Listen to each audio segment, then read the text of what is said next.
हम चाहते हैं कि बैंकों का निजीकरण नहीं हो।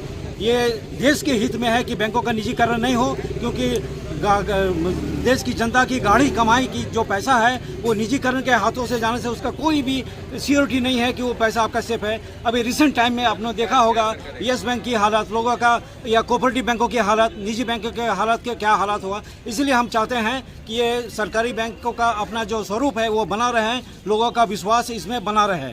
इसी के सपोर्ट में बैंक कर्मचारियों का 2 दिन का राष्ट्रव्यापी बैंक हड़ताल का घोषणा किया गया है यूएफबीयू द्वारा, United forum of bank union.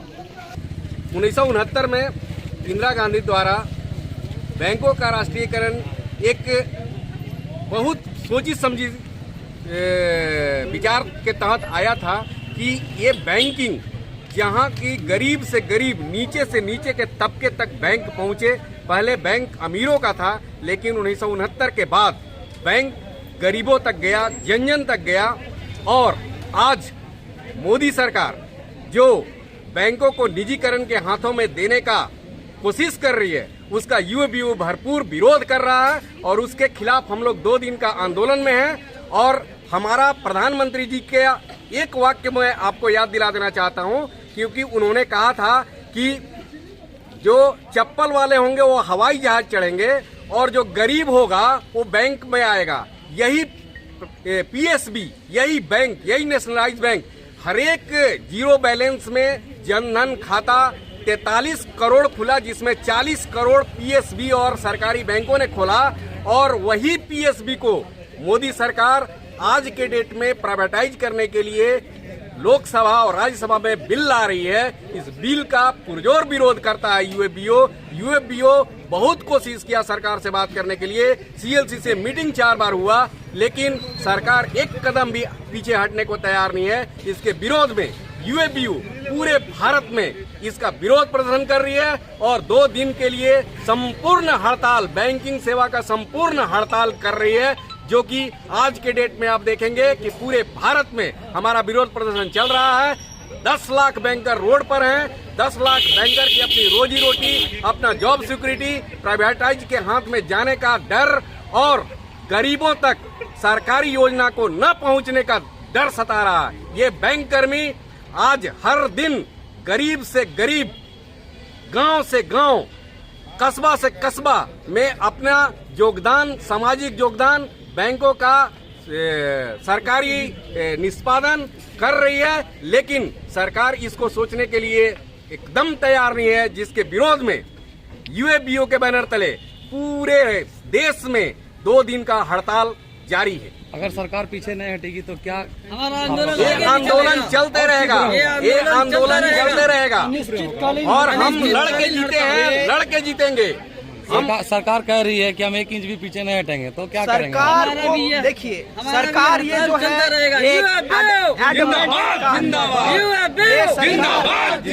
सरकार ये हमने चुना है, सरकार ये जनप्रतिनिधि की सरकार है, ये हम लोग की सरकार है। और ये हम लोग की सरकार जब हम लोग की बातें नहीं सुनेगी तो ये तानाशाही हुआ, ये सरकार ही नहीं हुआ। आज पिछले 1 वर्ष से हम लोग देखे थे किस प्रकार से किसान आंदोलन को दबोचा जा रहा था, कुचला जा रहा था।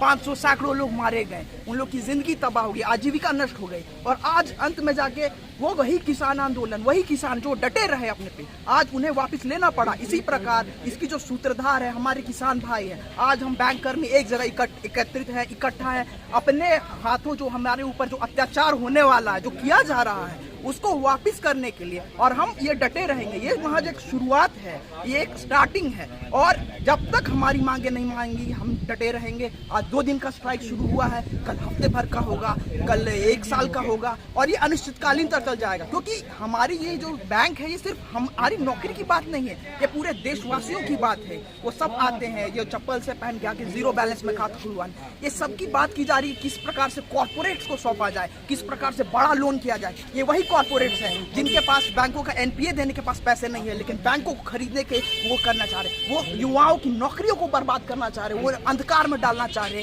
ये एक साजिश है, ये एक साजिश है। मैं आप लोग के माध्यम से, देश के मीडिया के माध्यम से ये कहना चाहते हैं कि भारत में 750 प्राइवेट बैंक खुले और 750 प्राइवेट बैंक बंद हो गए। बंद होने का कारण सरकार अभी तक नहीं बता पाई। अभी आप बहुत रिसेंट पास्ट में देखे होंगे यस बैंक, रिसेंट में बहुत से बैंक, पीएमसी बैंक, क्या हाल हुआ, डिपॉजिटर का क्या हाल हुआ। अपना पैसा के लिए लोग वो तरस रहे हैं, अपना पैसा जमा करके बैंक में और अपना ही पैसा नहीं निकाल पा रहे हैं। इससे आप समझ रहे हैं कि सरकारी बैंक, आज तक कोई भी सरकारी बैंक 1969 के बाद जितने भी सरकारी बैंक हुए हैं, आज तक एक भी सरकारी बैंक बंद होने के दिवालियापन के कगार पर नहीं आया। क्यों? क्योंकि वो समाज की सेवा में लगे हुए हैं, समाज के निचले पायदान तक अपना सहयोग दे रहे हैं। इसलिए सरकार को ये निजीकरण के हाथों में देना, बैंक, सरकारी बैंक को देना, प्राइवेटाइजेशन बिल लाना सरासर देशवासियों के सामने छलावा है, एकमात्र छलावा है। सर, अगर प्राइवेट बैंक अच्छा काम करती है तो फिर सरकारी बैंकों में लोगों के खाते क्यों हैं? सरकारी बैंक में उन लोगों का भी खाता खुलता है जिनके पास ना के बराबर पैसा है या फिर नहीं है। लेकिन प्राइवेट बैंक में आप जाइए, आपको पता चल जाएगा कि अगर आपके पास बड़ा अमाउंट नहीं है, आप बड़े कॉर्पोरेट सेक्टर के नहीं हैं, तो आपका अकाउंट वहाँ खुलना तो दूर है, आपको अंदर भी नहीं आने दिया जाएगा। इसलिए गवर्नमेंट बैंक चलता रहेगा, शुरू से यही चल रहा था, आगे भी यही चलता रहेगा। प्राइवेटाइजेशन होने के बाद से यही हाल होगा हर एक आम आदमी का। इसीलिए हम लोग इसका पुरजोर विरोध करते हैं और आगे भी जरूरत पड़ी तो अनिश्चितकालीन हड़ताल भी हम लोग करेंगे और जहां तक संभव होगा जो कुर्बानी देनी होगी वो हम लोग देंगे।